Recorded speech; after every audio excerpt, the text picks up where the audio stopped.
안녕하세요. 시냇가 책방입니다.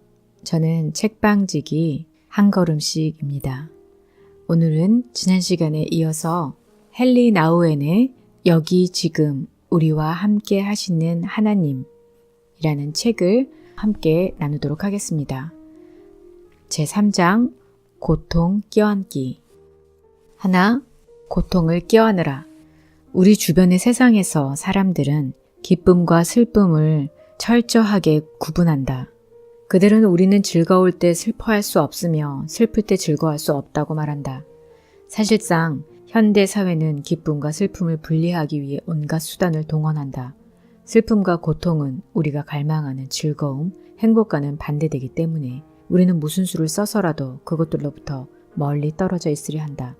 사망과 질병과 상처, 이 모든 것은 우리가 갈구하는 행복을 방해하기 때문에 우리는 그것들을 감추려 한다. 그것들은 삶의 목표에 이르는 것을 가로막는 장애물이다. 그러나 예수님이 제시하신 비전은 이와 같은 세상의 시각과 첨예하게 대조된다.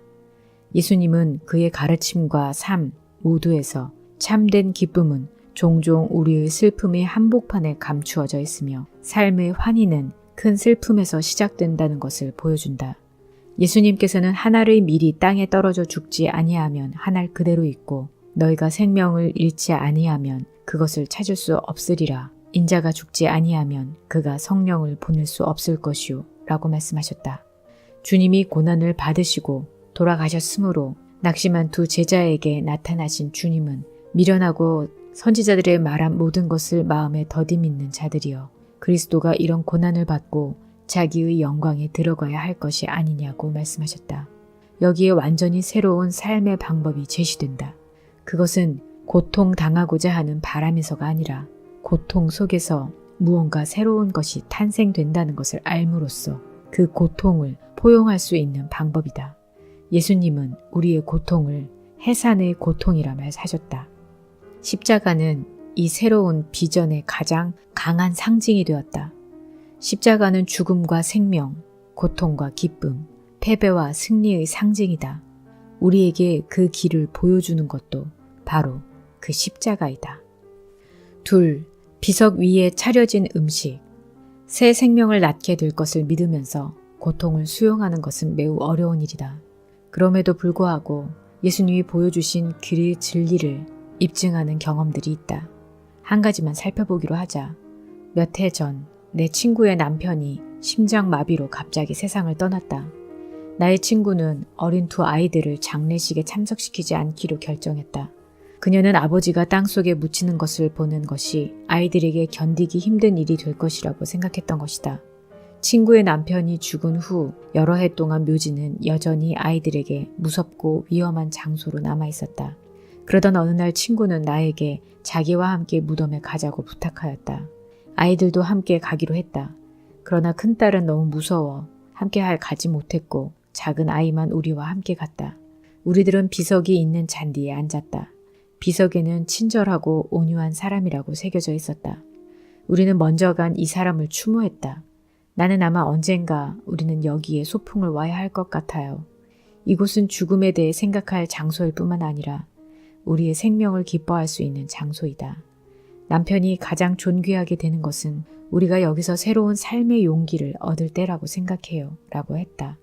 비석 위에 음식을 차려놓고 먹는다는 것이 처음에는 이상했지만 그것은 바로 예수님이 그의 제자들에게 그를 기억하여 빵과 포도주를 나누도록 하신 바로 그것이 아닌가.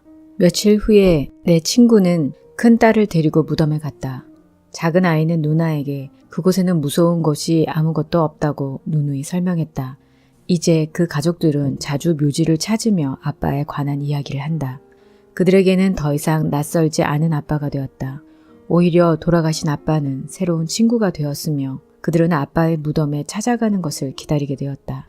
슬픔의 눈물과 기쁨의 눈물이 너무 동떨어져서는 안 된다. 우리가 자신의 고통과 친구가 될 때 우리는 실로 부활이 가깝다는 것을 알게 된다. 셋, 연약한 자들과의 사귐. 우리의 슬픔과 친근하게 되는 것은 매우 중요한 방법 하나는 그것을 고립시키지 않고 그것을 받아줄 수 있는 누군가와 함께 나누는 것이다. 너무도 많은 고통이 우리 안에 감추어져 있다. 우리는 외로울 때 가까운 친구를 찾아가서 나는 외로워. 네가 나와 함께 있으면서 도와주면 좋겠어 라고 말하는가? 불안하거나 화나거나 마음이 아플 때 친구에게 가서 우리와 함께 있으면서 고통을 나누어 달라고 부탁할 수 있는가? 우리는 흔히 내 문제로 친구를 괴롭히고 싶지 않아. 그들 자신의 문제만으로도 골치가 아플 텐데 라고 생각한다. 그러나 우리가 자기의 갈등을 친구들에게 맡김으로써 우리는 그들을 존귀하게 만든다. 우리 역시 두려움이나 수치의 감정을 우리에게 숨긴 친구에게 왜 나에게 말하지 않았니? 왜 그렇게 오랫동안 그것을 비밀로 했어? 라고 말하지 않는가? 모든 사람이 우리의 감추인 고통을 받아줄 수 있는 것은 아니다. 그러나 만약 우리가 진실로 영적으로 성숙하기를 원한다면 하나님은 우리에게 필요한 친구를 보내주실 것이다. 우리의 고통의 많은 부분은 고통스러운 상황에서보다 고통 중에서 느끼는 우리의 고립감에서 비롯된다. 알코올이든 마약이든 성이든 음식이든 중독으로 크게 고통을 당하는 많은 사람들은 그들의 고통을 다른 이들에게 털어놓고 그들이 진실로 자기들의 말을 들어주는 것을 알게 될 때 비로소 진정한 위안을 느낀다. 많은 재활 프로그램들은 고통을 함께 나누는 것이 치료의 시작이라는 것을 강력히 증언한다. 여기서 우리는 슬픔과 기쁨이 얼마나 밀접한지 볼 수 있다. 내가 더 이상 홀로 싸우는 것이 아니며 연약함 안에서의 교제를 새롭게 경험하기 시작할 때 슬픔의 한가운데서 참 기쁨이 솟아날 수 있다. 그러나 우리의 고립을 벗어나기는 쉽지 않다. 어쨌건 우리는 자신의 문제들을 스스로 해결하려 한다. 그러나 하나님이 우리에게 서로를 주신 것은 상호 사랑의 공동체를 이루어 가게 하기 위함이다. 그곳에서 우리는 기쁨이 다른 이들만을 위한 것이 아니라 우리 모두를 위한 것이라는 사실을 발견할 수 있다. 넷, 개인주의 초월. 우리가 겪고 있는 고립의 대부분은 우리 스스로가 선택한 것이다. 우리는 다른 사람에게 의지하기를 좋아하지 않는다. 가능하면 언제나 우리는 스스로 상황을 통제하고 스스로 결정을 내릴 수 있다는 것을 자신에게 보여주려고 애쓴다. 이 자기 의뢰는 많은 매력을 지닌다. 그것은 우리에게 자신감을 주며 우리를 신속히 움직이게 하고 스스로 주인이 되는 만족감을 누리게 하며 많은 보상과 대가를 약속한다. 그러나 이 자기 의뢰의 이면에는 고독과 소외 그리고 삶에서 성공하지 못하는 데 대한 끊임없는 두려움이 있다. 나는 개인주의의 보상뿐만 아니라 형벌도 경험하였다. 대학 교수로 있을 때 나는 생산적이고 인기 있는 선생이었으며 많은 시련을 거쳐 학문적 진보도 이루었다. 그러나 그 모든 것의 마지막에 다다랐을 때 나는 매우 커다란 외로움을 느끼게 되었다. 나는 공동체에 대해 말할 때 많은 칭송을 받았음에도 불구하고 실제로 누구에게도 진실로 속하지 못하였다는 것을 느꼈다. 기도의 중요성을 설득력 있게 강의하면서도 나 자신은 고요하게 기도할 수 없었다. 성령 안에서 자라는 방법으로 서로 연약함을 고백하고 감싸주는 것을 권장하면서도 나 자신의 명예가 걸린 일에서는 나도 모르게 주저하고 방어적으로 변했다. 대학 교수들도 일자리를 잃기를 원치 않기 때문에 그들에게 있어서 가장 중요한 것은 경쟁이다. 긍휼을 설교하는 사람들의 경우도 마찬가지이다. 긍휼을 삶의 핵심으로 삼고 다른 사람들에 대해 개방적이고 자신의 연약함을 인정하고 공동체 생활이 초점되고 기도가 우리의 삶의 호흡이 되기 위해서 필요한 것은 우리가 고립을 유지하기 위해 우리 자신과 다른 사람들 사이에 쌓아놓은 무수히 많은 벽을 허무는 일이다. 이것은 일생 동안 행하는 힘들고 어려운 싸움이다. 우리는 한편으로 벽들을 허물면서 다른 한편으로 새로운 벽들을 쌓는다.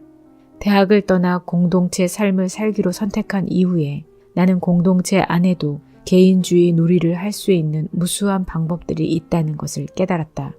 실로 참된 회심은 장소의 변화 이상의 것을 요구한다. 그것은 마음의 변화를 요구한다.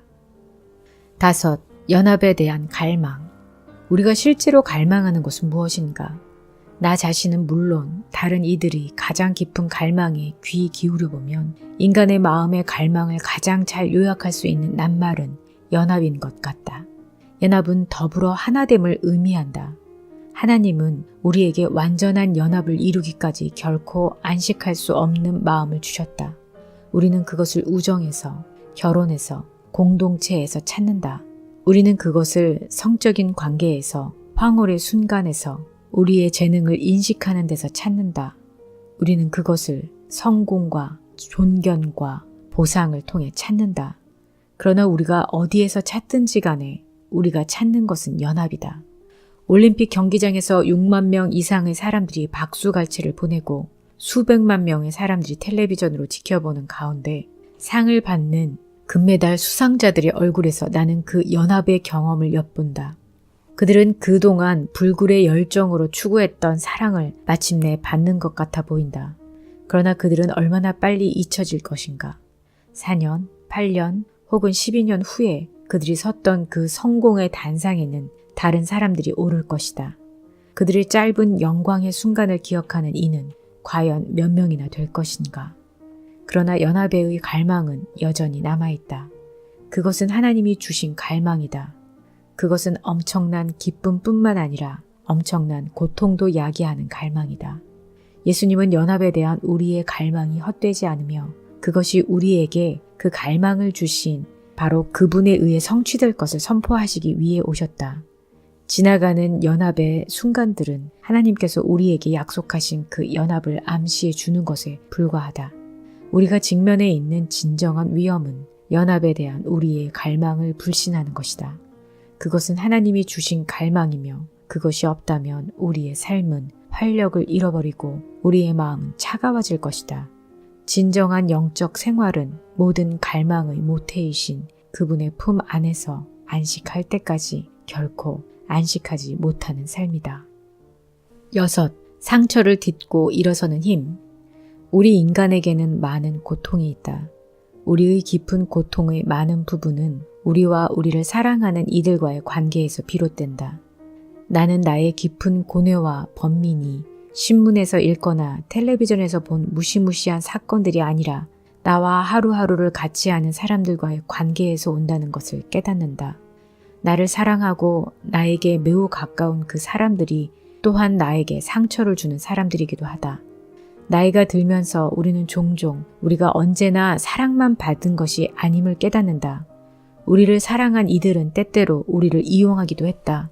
우리를 돌봐준 이들이 때로 우리를 질투하기도 하였다.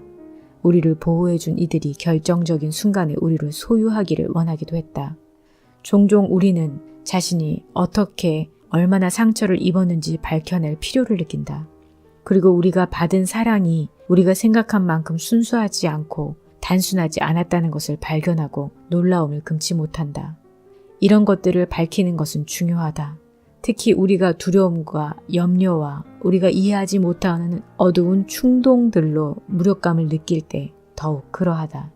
그러나 우리의 상처를 아는 것만으로 충분하지는 않다.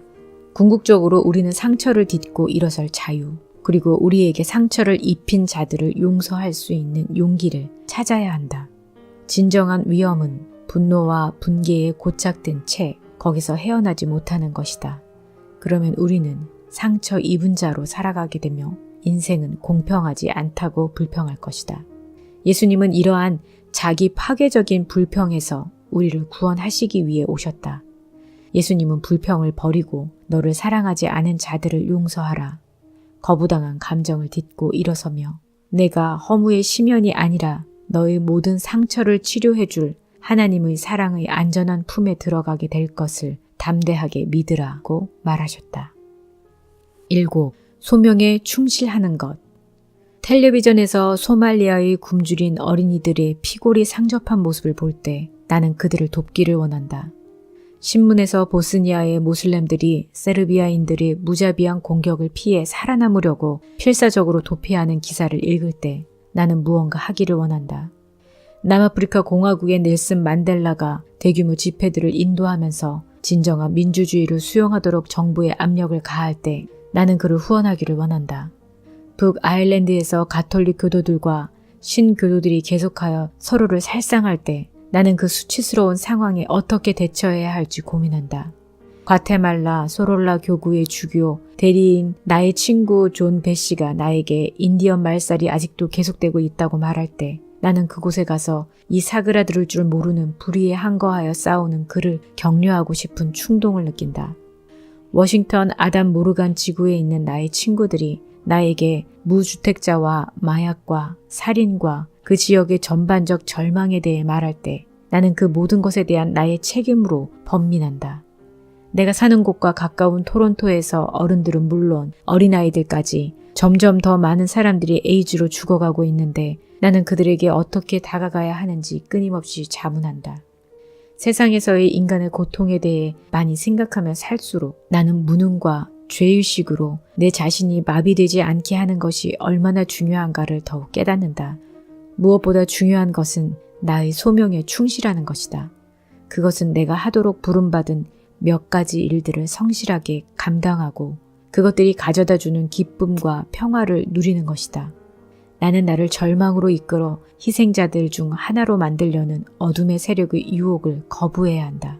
나는 시선을 예수님과 그를 따르는 자들에게 고정하고 내가 나의 사명을 다하는 것이 이 세상에서 소망의 표시가 되는 것을 믿어야 한다. 8. 달라이 라마의 길. 나는 달라이 라마만큼 많은 고통을 겪은 사람을 보지 못했다. 티베트의 영적 정치적 지도자인 그는 조국에서 쫓겨났으며 그의 백성이 당하는 조직적인 살인과 고문과 압제와 추방을 증언했다.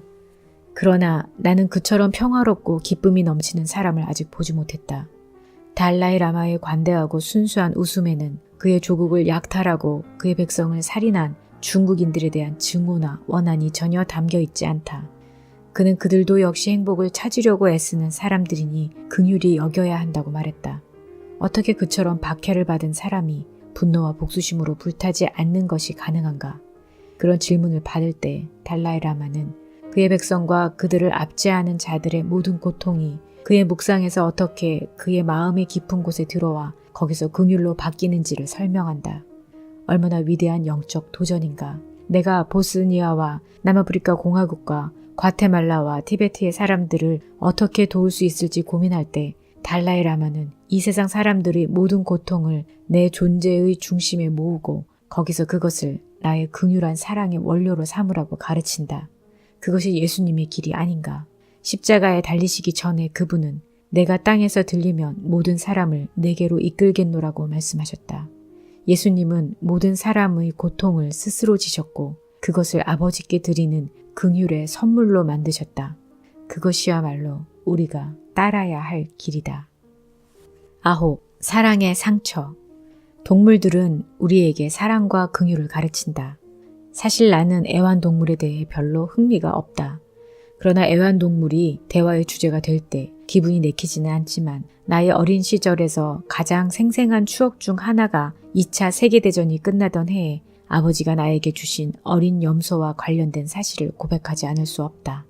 그 염소의 이름은 월터였다. 그때 나는 13살이었다. 우리가 살던 네덜란드 지역은 큰 강으로 인해 연합군 군대들과 격리되어 있었다. 사람들이 굶주림으로 죽어갔다. 나는 이 염소를 사랑했다. 나는 염소를 위해 시간 가는 줄 모르고 나무 열매들을 주워 모았고 염소와 함께 산책하고 장난치고 염소의 두 뿔이 자라고 있는 곳을 눌러주었다. 나는 염소를 안아주었고 그를 위해 헛간에 우리를 만들고 그가 끌 수 있는 작은 나무 마차를 만들어 주었다. 아침에 일어나자마자 나는 염소에게 먹이를 주었고 학교에서 돌아오면 즉시 먹을 것을 주고 우리를 청소하면서 그에게 모든 것을 이야기하였다. 사실 염소 월터는 나의 친한 친구가 되었다. 그런데 어느 날 아침 일찍 나는 염소 우리가 비어있는 것을 보았다. 월터를 도둑 맞은 것이다. 나는 그때만큼 심하게 또 오랫동안 울었던 기억이 없다. 나는 흐느끼다가 슬픔으로 비명을 질렀다. 아버지와 어머니는 나를 어떻게 위로해야 할지 몰라 안절부절 못하셨다. 그때 처음으로 나는 사랑과 상실에 대해 배웠다. 여러 해 후 전쟁이 끝나고 식량이 충분해졌을 때 아버지는 우리 집 정원사가 굶고 있는 그의 가족들에게 월터를 잡아 먹였다고 말해주셨다. 당시 아버지는 내가 슬퍼하는 것을 보셨고 월터를 훔쳐간 사람이 정원사라는 것을 아셨지만 그를 다그치지 않으셨던 것이다. 지금 나는 월터와 나의 아버지 두 사람 모두 나에게 긍휼에 관해 무언가를 가르쳐 주었다는 것을 깨닫는다. 4장 회심. 하나, 사랑의 영. 10년 전에는 내가 현재의 모습이 되어 있을 것을 전혀 상상하지도 못했었음을 인정하면서도 나는 아직도 내가 자신의 삶을 주관할 수 있다는 망상을 간직하고 싶어한다.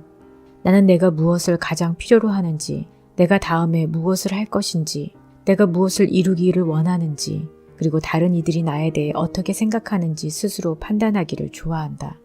나는 자신의 삶을 영위하는 데 쫓기면서 내가 지향하는 것과는 전혀 다른 방향을 가리키시는 내 안에 계신 하나님의 영의 부드러운 움직임을 눈치채지 못한다. 이런 하나님의 역사하심을 알려면 많은 내적인 고독과 침묵이 필요하다. 하나님은 고함치거나 비명을 지르거나 떠밀지 않으신다. 하나님의 영은 세미한 소리나 가벼운 바람처럼 부드럽고 온유하다. 그분은 사랑의 영이시다. 아마 우리는 아직도 하나님의 영이 사랑의 영이며 언제나 우리를 사랑으로 더욱 깊이 인도하신다는 것을 충분히 믿지 않을 수도 있다. 아마 우리는 아직도 우리가 자유를 빼앗기는 곳으로 가게 될까 두려워 성령을 불신하는지도 모른다. 아마 우리는 아직도 하나님의 영을 우리에게 유익하지 않는 것을 요구하는 원수로 생각할는지도 모른다. 그러나 하나님은 사랑, 유일한 사랑이시다. 그리고 그의 영은 우리 마음에 가장 깊은 소원이 이루어질 수 있는 곳으로 우리를 인도하기를 원하시는 사랑의 영이시다. 종종 우리는 자기의 가장 깊은 소원이 무엇인지 알지 못한다. 우리는 정욕과 분노에 너무도 쉽게 휩싸여 그것들이 우리가 실제로 원하는 것을 말해준다고 잘못 생각한다. 사랑의 영은 너 스스로 너의 삶을 주관해야 한다는 생각을 두려워하지 말고 버리라. 나로 하여금 너의 마음의 진정한 소원을 이루게 하라고 말씀하셨다. 2. 회심. 너희는 먼저 그의 나라와 그의 의를 구하라. 그리하면 이 모든 것을 너희에게 더하시리라는 예수님의 말씀은 부름받은 우리의 삶을 사는 최상의 방법을 요약한다.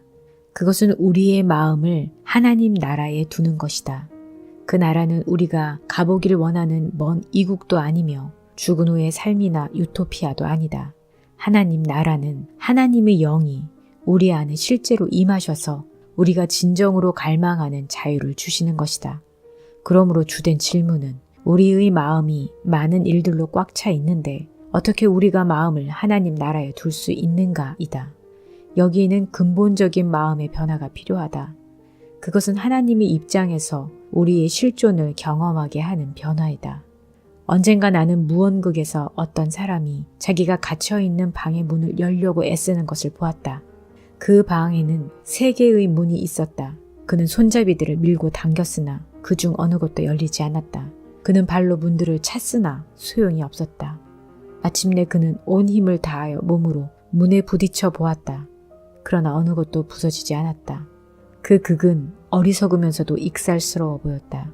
왜냐하면 그 사람은 잠겨있는 3개의 문에 집중하였기 때문에 그 방 뒷벽이 없다는 사실을 전혀 깨닫지 못하였기 때문이다. 뒤 돌아서 보기만 하면 그는 마음대로 걸어 나올 수 있었을 것을. 회심이란 바로 이것이다. 그것은 완전히 돌아서서 우리가 실제로 생각한 것처럼 죄수가 아니라는 것을 발견하는 것이다.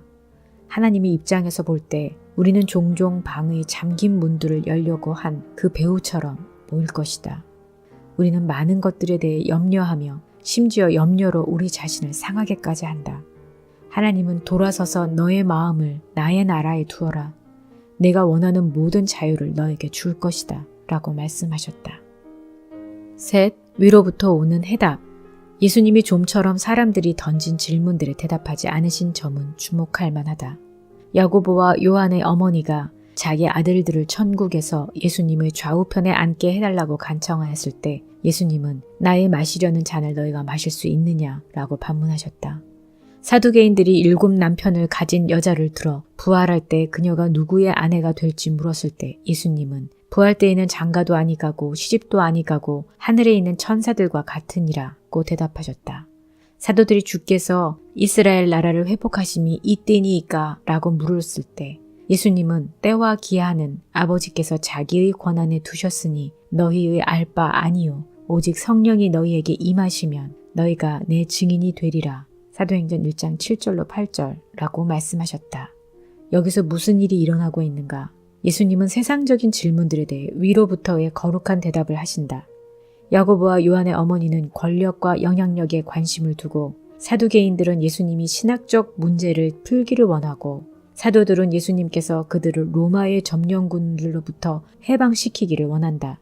그러나 그들의 모든 관심은 세상적인 것이다. 그것들은 세상의 권력이 야기한 복잡한 것들에서부터 유래한다.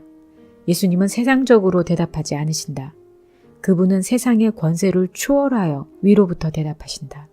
그의 대답은 하나님과 그의 가장 친밀한 연합에서 온다. 진정으로 예수님의 대답을 듣기 위해 우리는 위로부터 거듭나야 할 필요가 있다. 예수님은 니고데모에게 진실로 진실로 내게 이르노니 사람이 위로부터 거듭나지 아니하면 하나님의 나라를 볼 수 없느니라고 말씀하셨다. 요한복음 3장 3절. 영적 생활은 위로부터 거듭난 사람들의 삶이다. 그들은 하나님으로부터 온 하나님의 영을 받은 사람들이다. 그 삶은 우리로 하여금 인간적인 뒤얽힘에 감옥을 부수게 하고 우리를 자유케 하여 하나님 안에서 살게 한다. 예수님은 그것을 분명하게 육으로 난 것은 육이요 성령으로 난 것은 영이니 라고 말씀하셨다. 요한복음 3장 6절. 넷. 회심으로의 초대. 우리가 계속 의미를 찾기를 원한다면 우리는 책과 신문들을 영적인 방법으로 읽어야 한다. 우리가 항상 우리는 왜 사는가를 물어야 한다. 우리는 짧은 인생에서 일어나는 모든 사건들을 해석해야 한다. 책과 신문들이 있는 이유는 우리가 시대의 징조를 읽고 우리의 삶의 의미를 찾는 것을 돕기 위해서다. 예수님은 너희가 구름이 서에서 일어남을 보면 곧 말하기를 소나기가 오리라 하나니 과연 그러하고 남풍이 불물 볼면 말하기를 심히 더우리라 하나니 과연 그러하니라. 외식하는 자여 너희가 천지의 기상은 분별할 줄을 알면서 어찌 이 시대는 분변치 못하느냐. 누가복음 12장 54절로 56절 라고 말씀하셨다.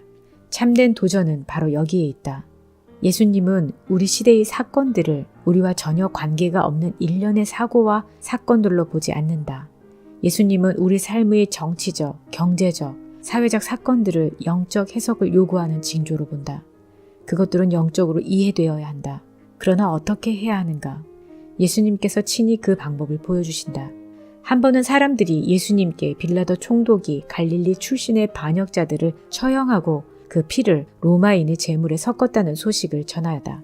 그때 예수님은 너희는 이 갈릴리 사람들이 이같이 해 받음으로써 모든 갈릴리 사람보다 죄가 더 있는 줄 아느냐. 너희에게 이르노니 아니라. 너희도 만일 회개치 아니하면 다 이와 같이 망하리라. 누가복음 13장 2절로 3절 라고 말씀하셨다. 예수님은 그 사건을 정치적으로 해석하지 않고 영적인 것으로 해석하신다. 예수님은 모든 일은 너를 회심으로 초대한다 라고 하셨다. 이것이 역사의 가장 깊은 의미이다. 그것은 우리의 마음을 하나님께로 돌려 우리의 삶의 완전한 의미를 발견하라고 끊임없이 우리를 초대한다. 5. 왜 에이즈인가? 일단 우리 시대의 사건들을 회심으로의 부름으로 이해하기 시작하면 역사에 대한 우리의 인식은 급격하게 변화한다. 나의 친구 몇 명이 에이즈로 죽은 것, 그리고 에이즈 환자들과 그들을 위해 일하는 사람들이 방대한 조직을 알게 된 이래 나는 왜 이런 질병이 생겨나는지에 대해 묻기 시작하였다. 왜 에이즈라는 전염병이 젊은이나 늙은이, 남자, 여자 할 것 없이 수많은 사람들의 생명을 앗아가고 있는가? 샌프란시스코에 사는 나의 사랑하는 친구의 동성연애자 아들이 존이 에이즈에 걸림에 따라 그 병은 더 이상 나와 무관한 병이 아니었다. 존이 앓고 있을 때 나는 그를 방문하였다. 존은 자기의 동성연애자 친구들을 나에게 소개해 주었는데 나는 무수히 많은 젊은이들의 엄청난 신체적, 정서적 고통을 절실히 깨닫게 되었다. 예수님은 나에게 너는 이 사람들이 너보다 더 악한 죄인들이기 때문에 이런 일이 그들에게 일어난 줄로 생각하느냐고 물으신다. 나는 유일하게 가능한 대답이 아니라 너희도 만일 회개치 아니하면 다 이와 같이 망하리라는 사실에 충격을 받지 않을 수 없다. 그 대답은 모든 것을 뒤집어 놓는다. 동성연애자들의 죽음은 나를 회개로 초청한다. 에이즈가 보여준 것은 사람과 죽음의 극적인 연관이다.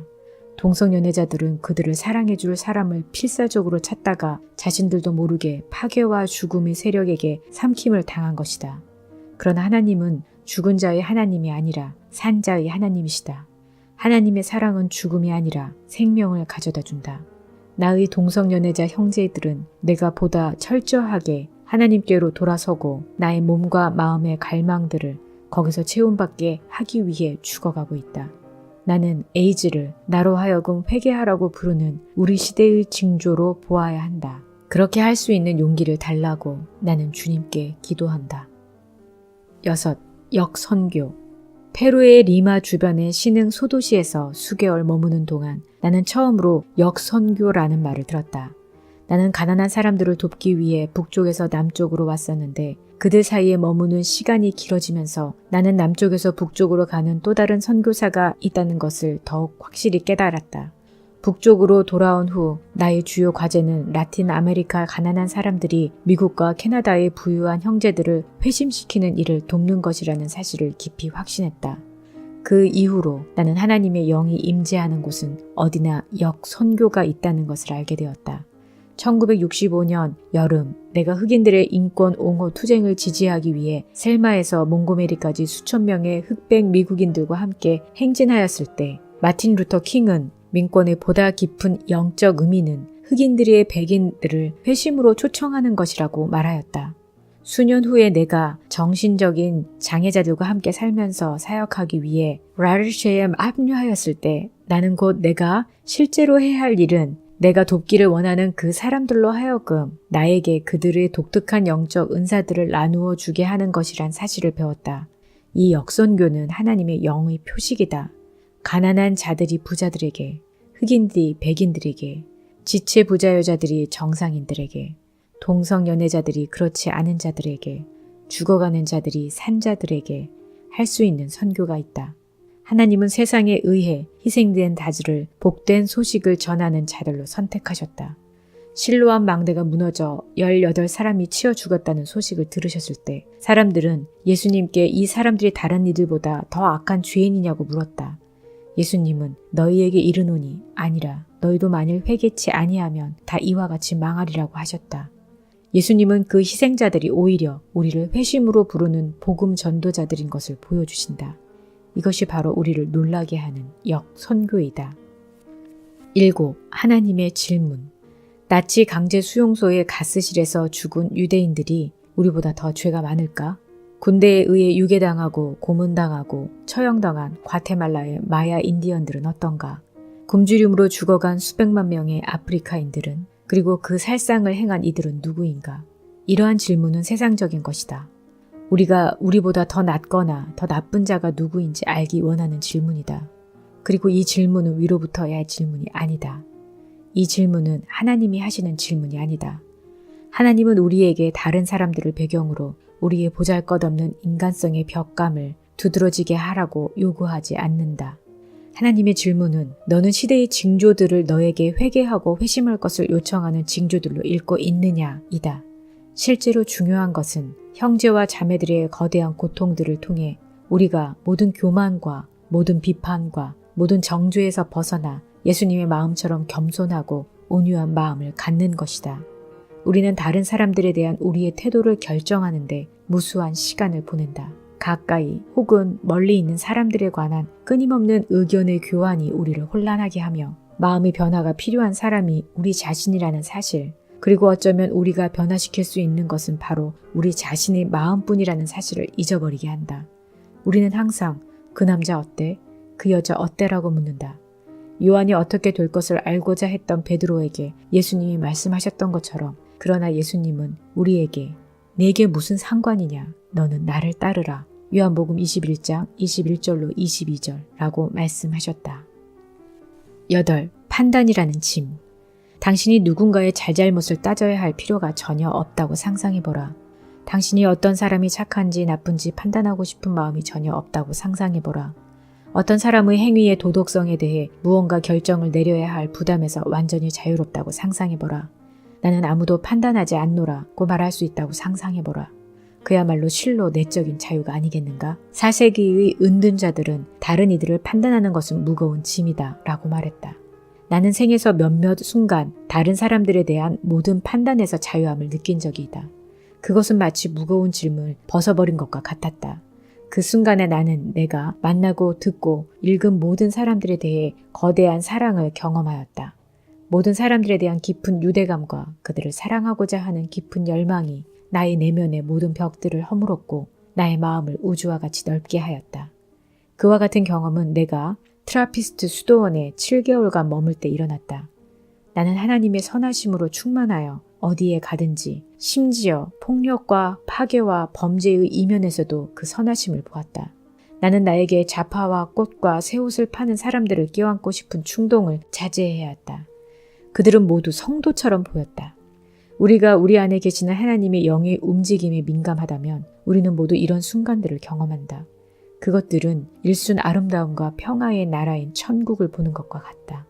이런 순간들을 우리의 꿈이나 시적인 상상의 산물로 무시해 버리기 쉽다. 그러나 우리가 그것들을 우리의 어깨를 두드리시고 우리의 존재의 가장 깊은 진리를 보여주시는 하나님의 손길로 간주한다면 우리는 점차 다른 이들을 판단하고 싶은 욕구와 모든 사람과 모든 것을 평가하려는 경향에서 벗어날 수 있다. 그때 우리는 참된 내적인 자유와 내적인 성결을 향해 자라갈 수 있다. 우리가 다른 사람들로부터 판단을 받는 가벼운 짐을 지기를 마다하지 않을 때 우리는 비로소 다른 사람들을 판단하는 무거운 짐에서 벗어날 수 있다. 9. 하나님의 사랑을 내 것으로. 우리가 다른 이들을 판단하는 데서 자유할 수 있는가? 그렇다. 우리가 스스로 하나님의 사랑하는 이들과 딸이라는 사실을 주장함으로써 그것이 가능하다. 우리가 마치 우리가 무엇인 양, 무엇을 가진 양, 다른 사람들이 우리에 대해 생각하는 그대로인 양 사는 이상 우리 속은 판단과 의견과 평가와 죄로 가득할 것이다. 우리는 여전히 사람이나 사물을 제 자리에 놓으려는 욕구에 중독되어 있을 것이다.